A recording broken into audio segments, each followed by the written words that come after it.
Hi everyone. I have a little bit longer story to read today. It's called Kermit the Hermit by Bill Peet. In Bay, there's a jumble of rocks stacked up like a castle across from the dock. The king of this castle, an old crab named Kermit, who lives all by himself in a cave like a hermit. There was never a crab was half as selfish as Kermit, or 1/10 as mean as this crusty old shellfish. What made Kermit greedy and grumpy that way was the shortage of food everywhere in the bay, for a crab must depend on what he can find, small scraps and tidbits of any old kind. To Kermit each day meant a fight for survival with every last seagull and crab as a rival. Look, see how they're taking the apples from the crab? Unless it is cured sometimes greediness grows. Where it finally stops no one knows. And before very long Kermit grabbed everything from a rusty padlock to a ball of kite string, a broken jackknife, a pair of old shoes, things that a crab couldn't possibly use. And his cave was soon crammed without 1 inch to spare. There was just enough space for Kermit in there. Like any old miser, he wanted a lot of something or other, he didn't care what, and he'd have been greedy the rest of his days. It was an odd twist of fate. Hadn't changed Kermit's ways. This remarkable change in old Kermit began with an everyday thing, just a battered tin can, a pork and bean can that had been tossed away far out in the sand dunes that bordered the bay. The crumpled tin lid caught the sun's bright reflection, which caused it to sparkle in every direction. And since the old miser had never been told that bright things that glitter aren't always gold, he supposed that it must be some valuable thing, that someone had lost a gold watch or a ring, that someone had lost a gold watch or a ring. So he crawled off the rocks and out onto the land, then over a hilly broad stretch of sand, and he not until Kermit was next to his prize did he realize a trick had been played with his eyes. "Why, you phony tin faker," growled the old grump. "Rubble like you shouldn't be tossed in a dump." Then, just as he turned to start back in the bay, the crab spied a dog who was headed his way. The dog was exploring and trying out smells, sniffing at driftwood and empty clam shells. One sniff at the can told him what had been in it. So then he turned to sniff at old Kermit a minute.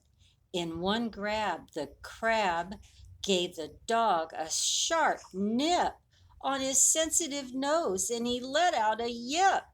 "That'll teach you," he snapped, "to go sniffing at me."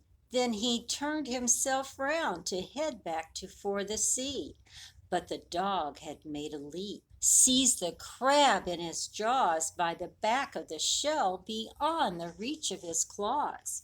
"Put me down," cried the crab. "Put me down, you big brute, or I'll give you another good pinch on the snoot." But the dog paid no heed to old Kermit's command. He set to work digging a hole in the sand. The crab guessed at once it was just not a cave. It was going straight down, so it must be a grave. "What a horrible end," Kermit said with a groan, "to be buried alive like a worthless old bone." Then, as the dog dropped the crab in the hole, a boy happened by with a long fishing pole. "You old hound," he scolded, "what a mean thing to do! Now how would you like it if I buried you?" "You're too nice a dog to do something like that." Then he scooped up the crab in his tattered straw hat, trotted down to the beach at the edge of the sea, and flipping his hat, he set old Kermit free. With a sigh of relief, the old crab went his way, on back to his castle of rocks in the bay. If it weren't for the boy, he just had to admit there'd be no tomorrow. That would have been it. I'll reward my young friend, said old Kermit. That's what things like old shoes or a broken jackknife could never repay him for saving my life. The ideal reward would be a new bike. There's something I'm sure that a boy would like. Yet, how can a crab ever buy a bicycle without any money, not even a nickel? He pondered the problem the whole afternoon, then far into the night by the light of the moon. But try as he might, alas and slack, he thought of no way he could pay the boy back. The next afternoon, as he crawled on the rocks, Kermit spotted the boy at the end of the docks. That very same boy, the old crab could tell that by the faded striped shirt and tattered straw hat. He had been lulled to sleep by the warm summer breeze, with his fishing pole propped on his patched trouser knees. I might help him catch a big fish, Kermit thought, if there's any big fish around here to be caught. Of course, he must find the boy's baited hook, so he scrambled down onto the bay for a look, and just a few yards away from the pilings he found it, with a school of small minnows all swarming around it. Lightly gripping the line just below the lead weight, Kermit tiptoed along, gently dragging the bait. If he happened to give it the least little jerk, the boy would reel it in, and his plan wouldn't work. So Kermit kept on till he came to a ledge, where he stopped to peer cautiously over the edge. Then, reaching as far as he could with his claws, he lowered the bait towards a halibut's jaws. The big fish took a look, and in one mighty scoop, both the worm and the hook disappeared in one great big glop. When he found he'd been hooked, he took off like a streak, and the line, which was really too flimsy and weak, suddenly snapped from the force of the shock somewhere behind Kermit, back near the dock. He was on his own now, with no one to help. Off he went flying through the tangles of kelp. Over the waves he went flippity-flop, straight out of the bay on a wild foamy trip. Then somewhere far out in the broad rolling sea, the furious fish finally fought his way free. Way out in the deep water the crab couldn't call. All he could do was let himself fall, and Kermit kept tumbling down in slow motion into the dark, gloomy depths of the ocean, to the soft sandy floor, where he hit with a plunk near the place where an old pirate ship had sunk. The huge hull had been smashed, and all the sails ripped and tattered. In every direction the cargo was scattered. I imagine I'm not safe down here, said Kermit. There's much more to this place than the weird atmosphere. Some creature was watching, the old crab could tell by the cold, creepy feeling that ran through his shell. Crouching flat in the sand, he peered into the dark. He suddenly saw it, a monstrous blue shark. As the shark wheeled around for a head-on attack, Kermit spied an old chest that was open a crack. He got there a second before the shark did, and in a wild scramble squeezed under the lid. Pushing hard with his snout, and the big fish tried his best to force up the lid of the heavy old chest. He lunged with a fury and all brute strength of his broad fins and tail and his 20-foot length. but the lid's double hinges were solid with rust and a century's thickness of barnacle crust. So the crab stayed within while the shark stayed without. All he got for his pains was a badly bruised snout, and finally he turned tail, then went tearing in search of a school of sardines or some herring. Not until he was sure the shark was long gone did Kermit look down to see what he sat upon. The old chest was filled pretty near to the top with heaps of gold pieces that made his eyes pop. How strange, Kermit muttered. No one's found it before. It can't be much more than 2 miles from the shore. But anyway, all his gold's treasure's mine now, if I just had it back to my castle somehow.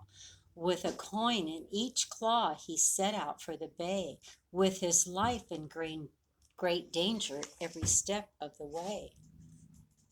Not only the shark, other big fish as well could easily bite through the crusty crab's shell.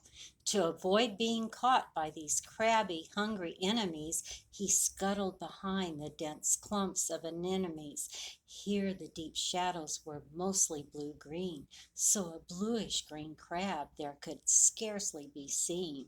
Every day for the 3 months Kermit made the round trip, returning each time with 2 coins in his grip. To make room for the treasure, he emptied his cave of all the rubble he had gone to so much trouble to save. After stacking the gold in one gleaming pile, his crusty face cracked in a satisfied smile. He was thinking of all the great pleasures and fun such a treasure would bring to a certain one. Then he crawled from his cave for a view of the bay in his hopes that he'd find his young friend there one day. Since the dock was deserted, he looked toward the shore. Then he spied some small boys, 6 or more, tall ones and scrawny ones, one who was fat, but not one of them wore a striped shirt or a straw hat. But his young friend might wear something else altogether, since winter had come with its cold, foggy weather. But anyway, Kermit thought, what could I do? Let's just walk up and say, here's a present for you. Then he heaved such a deep and most sorrowful sigh, he attracted a pelican roosting nearby. Now cheer up, old fellow, the big bird began, smiling as only a pelican can. If you've got a problem, please let me suggest you tell it to me. Get the thing off your chest. No one could resist such a friendly smile, so the crab told his tale to him after a while. Showed all the gold when he came to the end, then he tried to describe his heroic young friend. That boy, said the bird, is familiar to me. Some people watch birds. I watch people, you see. The lad had 2 sisters and 1 brother. Then, I'm quite certain, a father and a mother. They live in a very small 3-room red shack in the south part of town beside the train track. I could carry the treasure there inside my beak, but I'd swallow it all, for my beak has a leak. So if you'd like, I'll just give you a lift. Besides, you're the one to deliver the gift. And so, with 2 gold pieces tight in his grip, Kermit took off for his first flying trip across the broad bay in one breathtaking swoop, away through the dense fog as thick as pea soup. By the time Hermit got up the nerve to look down, the big bird was soaring over the town. Below was a small cottage painted barn red, beside the train track, as the pelican had said. That poor people lived there was easy to see, for it was the one house without a TV. As Pelican came to a fluttering stop alongside the chimney, he let the coins drop. They fell to the bottom, the 2 friends could tell, for the pot-bellied stove went kerplong like a bell. Then inside the house there was great excitement broke out. "Why, it's gold! It's real gold!" they heard somebody shout. The family ran out to see what it could be, but discovered the fog had rolled in from the sea. A ghostly white curtain closed in everywhere, so they never caught sight of whoever was there. The high-flying crab in the pelican's beak brought the family a fortune inside of a week. Soon they had a TV set and all kinds of toys, such as dolls for the daughters and bikes for the boys. All the rest of the gold, which was quite an amount, they set safely aside in a savings account.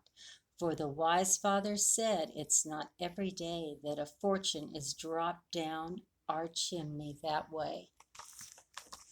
Thank you so much for listening to my story, and I will see you in 2 weeks. Bye. I don't know whether I did a good